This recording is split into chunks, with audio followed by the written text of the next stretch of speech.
So, welcome to another edition of Open for Business. I'm your host, Marjorie Young. Today, we'll be talking with Diana Morrison, founder of Ad Specialty Services, on how her company has had to pivot during this pandemic. She has been serving the Savannah area for over 32 years with her promotional products. Products with a purpose. I love that new tagline. That help create brand awareness. So please welcome Diana Morrison to Open for Business. Hey, Diana. Hello. Thanks, Marjorie. You know, I always love being on Open for Business with you. It's just such a thrill. I think it was 20 years ago when you were breaking ground with your building. I did an Open for Business when it used to. Yes, you did. Yes.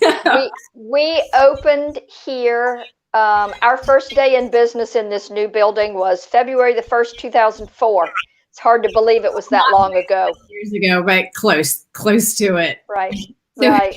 Thought in 2004 we would be facing a pandemic in 2020. So I want to hear. Yeah. Oh, no, it never would have occurred to me that we in the United States would really face a pandemic to the magnitude that we have. You know, we've had those scares through the years of what's happened in other countries, and there were threats here, but never to this magnitude. So no, I never thought that I would be talking to my employees every day remotely and, you know, boosting spirits of everyone, clients and staff and family by video. But you know, it's where we are right now, and hopefully we're all going to learn something from this, and that it has forced us in a way to do some things we've been meaning to get around to.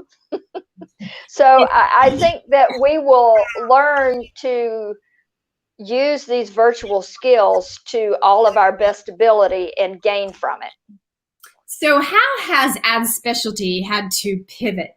Because normally you sell, you know, water bottles with names on it. You sell, you know, items that have people's brands on it. So what's happened during this pandemic? What's the big change with Ad Specialty? Well, the first thing Diana had to learn was not to wring her hands and become very nimble again, bringing back some of those memories from 2008 and 9, which were not pleasant memories. But we just had to, as a staff, sit down and say, okay, if people aren't going to be open, they're not going to be buying branded products. So what are they going to have need for? Because we've always considered ourselves a very need-based company. People need our products to be visible. People need our products to say thank you internally and externally. So we looked to what's the need. And the need was for PPE, you know, personal protection equipment. And if you look at our history in 32 years, PPE is something we've always sold in our industry of 1,200,000 products, but it's never been more than 3% of our annual revenue ever. And the last 6 weeks, it's been 90% of our revenue. Completely, as you said, pivot to a different line of products. And it's not what we do, you know, on an all the time basis. It's not the major product that we sell.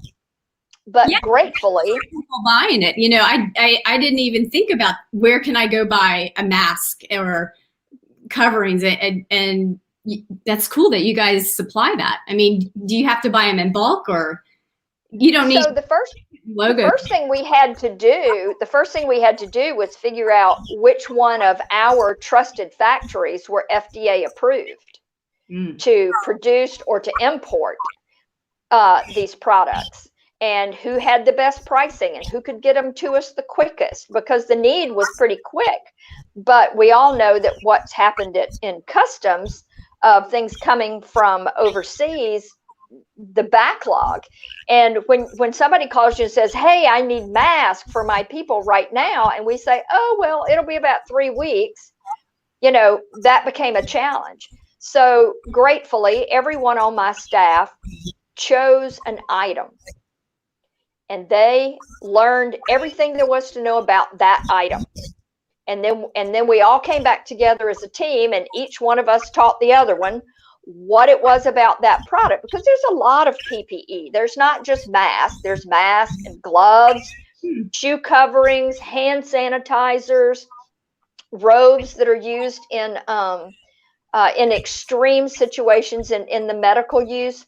There's the circles that go on the floor that are that say "stay 6 feet from me."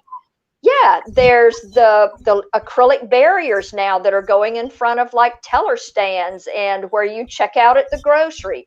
So there's a lot more than just mask and hand sanitizer. So we were able to survive these last few weeks, being able to provide a good product, most of it not branded like we're accustomed to help keep us all safe. As it's evolved in the next pivot, the first thing was just get me masks. I don't care what they are like, and just get me something. And now people are going to, for example, the service industry people, the people who are going in and servicing your copier and servicing your printers and servicing your HVAC systems and washing your windows. They're all going to have to, for a good period of time, wear masks. And, you, of course, want those branded for a security reason for your client. And so now we're seeing a demand for printed washable masks rather than disposables or the KN95s that are the respirator masks. So, we're seeing an evolution, and we have had to be very, very nimble to evolve with that, because this is the quickest evolution of anything I have ever seen in my 32 years. So grateful. So I know you were also mentioning there's a huge difference between masks, the N versus the non-N. What should we be looking for that? And does that matter? Well, it does matter. Very much does matter. So there are disposable masks. And let me go backwards and say there's a lot of trickery out there. And you really, really, really have to pay attention. If you're going to order something online and it is not a trusted supplier, pay attention, because there's an awful lot of trickery out there. I've heard that, and there's lots of articles out there about people that get, especially hand sanitizer, and they never get it, and they have to get it taken off their Visa or their MasterCard because. And how do you really know that it has more than 60% alcohol? Because you're buying it from someone you don't know, and that may not have an FDA approval. So, there's a lot of trickery that we had to figure out. But back to what kind of mask do you want to buy? There are disposable masks that are 2-ply and 3-ply. Obviously, we would suggest the 3-ply just for more coverage. And then there's the KN95 mask, which are those reusable respirator masks. Mm-hmm. They have the and then there's the N95 mask, which are American made and medical grade. So no one like us can really buy the N95s because they're all going to hospitals. Okay. The KN95s are really the same thing, almost identical. They're just not made in this country. So the difference with the N? Yes. So KN means imported. N means American made. Okay. So if you could get your hands on some American mades, that's wonderful. But pretty much it's all going to the medical systems, those right now. And the big hospital medical systems, especially in New York and California, where they are most affected. But, Marjorie, you look at this industry and you think, everybody's screaming, wear my mask, wear my mask. How come I can't get them for 3 weeks? But, if you really look at the root of why there is such a backlog, we've never seen anything like this before. Impressive. And if you look at companies like me that have been around a long time, but 3% of my volume was mask and PPE, and now 90% is. So how do you keep up with that demand? And also from a hand sanitizer standpoint, I think everybody probably knows that anything with a 60% or higher alcohol value, you can't ship it in an airplane except in very small quantities. So how do you get that imported? And if you can't ship it on a truck except in very small quantities, only a little bit can come at a time. Are So people all of those things. I'm sorry. Are they making their own, or is it available to buy? It is available to buy. We are still able to buy some. You know, and then you've got great partners in Savannah that have taken their talents and skills and equipment and made it, like Carrie Clark Phelps at Salacia Salts, and Chris and Julie at Ghost Coast Distillery are two that I just think of off the top of my head that have done it. Some they've donated, some they've had to sell to be able to afford to be able to donate in these times what they could. But a lot of people are making it. You know, there's also been a lot of jokes out there that says, oh, can I put my whiskey on my hands? And no, it doesn't have a high enough alcohol content. But, you know, that was a joke for a while, and I hope no one really took it seriously. But there are some people making it. We still can get it. It's spotty of what we can and can't get, but we still do have it available. And what I'm seeing now, this week and moving into next week, as our governor has said, that hospitality type businesses can start to have soft openings. We're getting calls for the acrylic barriers and the circle floors and the decals that say, you know, 6 foot back, this store, you know, here's how you buy from us, here's what you do, just directional signs about safety. So we're seeing a lot of that now. What do you anticipate? I mean, how long do you anticipate this surge? I guess none of us really know. I mean, I see it evolving differently every week, honestly, as things change, as we become healthier, or if we have started to go back to work in haste and we become unhealthier. I think it just kind of depends on day to day of where we are and how we're taking care of ourselves. I don't see the mask trend changing until 2021. Do you think it's going to be part of our culture in the future? I think it will become a part of our culture as it relates to especially people at risk. Yeah. You know, the elderly, the folks who have high risk categories in their lives, you know, folks who have immune disorders, or folks who have, you know, bronchial or lung problems or heart problems. I do feel like that those folks responsibly will continue to mask themselves for probably years to come, and maybe their entire lives.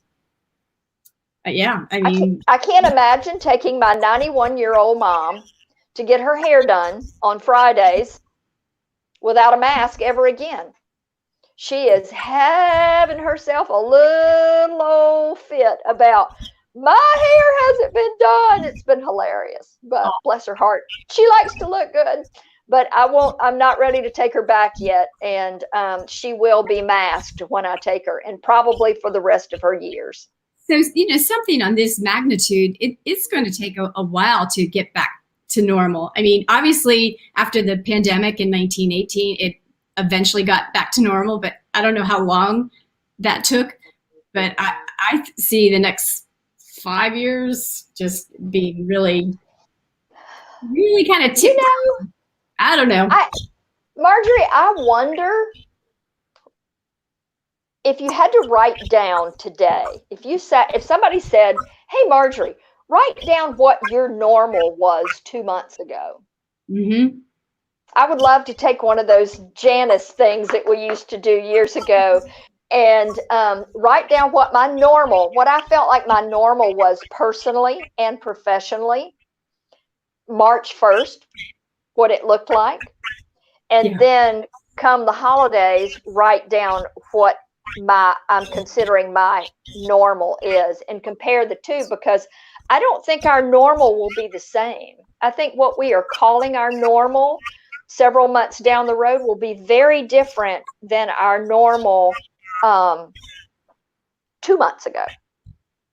I agree. And I think that is good perspective for any small business owner watching this. And I'd love to get your take on what would you tell small business owners watching this about pivoting?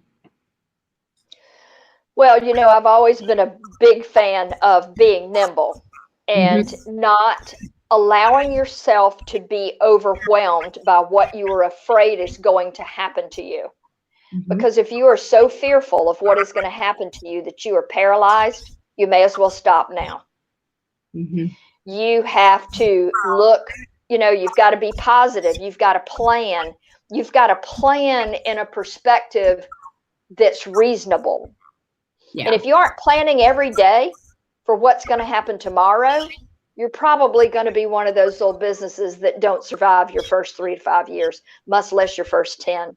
Every day there's something new thrown at you, whether it be a piece of legislation or something a client requires, or someone going out of business, or someone changing jobs and your contact is gone. If you aren't, or an employee leaving you, if you aren't planning every day for those changes, you're in for a long road. You're way, way, way behind the curve.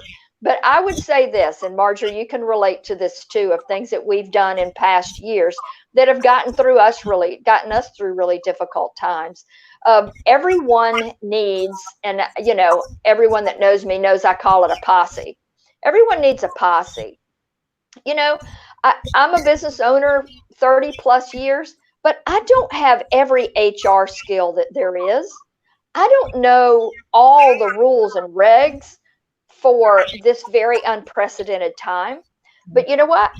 I have people in my posse that are in HR that know that I can go to and confide in, that I trust, and that I know is not going to put my business out in the street. Same thing financially. You know, I would like to think that I've survived because I'm reasonably intelligent financially, but there's a lot of stuff I don't know. And I need counsel. And I need counsel not only from my CPA and my banker and my financial advisor, but people that do that for a living, that care about me and know me, so that I have a temperature gauge to gauge what all those people are telling me. I've got someone who doesn't have any financial skin in the game that's giving me advice. Not to say I don't trust my CPA and financial advisor and banker, because I do explicitly, or they wouldn't be mine. But, you know, you always need that outside perspective. So no matter what it is, you need an industry friend, you need a financial friend, you need an HR friend, you need a sales friend, you need a creative friend, you need an everybody friend that either upholds the skills that you already have or feeds you knowledge for the skills you don't have. And no, you go, Marjorie. I was just going to say, for small business owners watching this, this probably is one of the most crucial pieces of advice I have ever heard as a small business owner. You told me it 20 years ago. I actually included this type of advice in my book that's coming out called Reputation Matrix, and I attributed it to you and Valerie. Because Valerie was the brainchild. It moves the needle. So recap that piece of advice again, Diana, because it's crucial. If you're going to survive to be a 32-year-old business or a 25-year-old business, it takes a posse, or it takes an advisory board, whatever you're going to call it. You have to have this link of people to help catch you. And absolutely. To counsel you. Because, you know, when you're a small business owner, you aren't big enough to have a board of directors or, you know, a council that guides you. You're kind of out there by your chewed off fingernails, just hanging on every day at a time. No matter how financially sound you are, you're still hanging on by your chewed off fingernails. And I would say the way I counsel people to decide who is in their advisory group or their posse is sit down and write down what your strengths are, your personal business strengths, and then write down what your personal business weaknesses are. And then decide who is the most trustworthy person in the industry of your strengths and your weaknesses. The weaknesses, you want their counsel. Your strengths, you want them to agree with you that your strengths are what they thought they were. If not, they become a weakness then, and you need their counsel. But, and put together a group of people. And I don't mean a big group of people. I mean, 6 people is really plenty. Because what do you have? You have HR, you have legal, somebody to legal, accounting, financial, creative, PR. You got to have a PR friend to tell you how to get on places like this and say things like we're saying. So thank you for being a part of my posse all those years ago and continuing today. But it is so crucial, because what happens when you have this posse is it creates trust and it builds these relationships. And so, like when Diana, you're out in the community talking with other small business owners, it creates positive word of mouth from the people in your posse. Somebody might say, "Hey, Diana, do you know a good CPA?" "Oh yeah, you know somebody in your posse." You're going to refer them, and 92 absolutely of word of mouth or new business comes from word of mouth. And so by creating these posses, creating these advisory boards, it is the most powerful word of mouth marketing tool that is the most underutilized, in my opinion. Agreed. And I'll tell you something else that you and I both have learned through the years is, I get all these kudos for, "Oh, Diana, you're everywhere. You sit on all these boards and you do this and that." The way I look at that is, I am giving my time and I am giving the part of me that has some value to bring to that. But I learned so much from those professionals sitting around that table that it is the best free education I ever had. Absolutely. Because you do. You just learn so much sitting there. You do. And this show was started 20 years ago, really, because I had to reach out and when I was helping to turn my father's company around, I reached out to the community and asked other business owners questions. And then I thought, well, I need to capture all this good information. And that's how this show was started, because other business owners, they know, they've been in the trenches. They know what moves the needle and makes things happen. So any small business owner that has probably been in business longer than 5 or 10 years has good advice, because it's very absolutely to survive that. So I've got another question for you.